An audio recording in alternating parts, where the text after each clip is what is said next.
सांगलीमध्ये दुहेरी हत्याचा प्रकार घडला आहे। दलित महासंघाचे संस्थापक अध्यक्ष उत्तम मोहिते यांचा वाढदिवसाचा कार्यक्रम संपल्यानंतर त्यांच्याच घरात घुसून 8 हल्लेखोरांनी निर्घृण खून केलाय।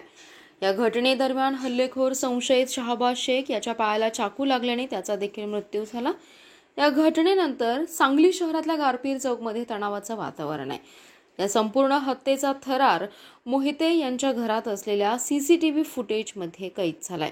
उत्तम मोहिते हे वाढदिवसाचा कार्यक्रम आटोपून घराबाहेर आपल्या पुतण्यासोबत उभे होते। यावेळी संशयित मोरे आणि त्यांच्या टोळीने उत्तम मोहिते यांच्या घराकडे धाव घेतली। हातात हत्यारे नाचवत तरुणांचं टोळकं घराकडे येत असल्याचं पाहून उत्तम मोहिते आणि त्यांचा पुतण्या घराकडे पळाले। यावेळी संशयित यांनी घरामध्ये पाठलाग करत त्यांच्यावर सपासप वार केले।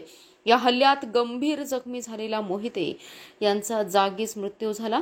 दरम्यान हा सर्व प्रकार वर्चस्व वादातून घडल्याचा पोलिसांकडून व्यक्त करण्यात येते। दरम्यान या प्रकरणी 8 जणांच्या विरोधात गुन्हे दाखल करण्यात आले असून काही जणांना ताब्यात देखील घेण्यात आल्याची माहिती सांगलीचे पोलीस अधीक्षक संदीप घुगे यांनी दिली आहे।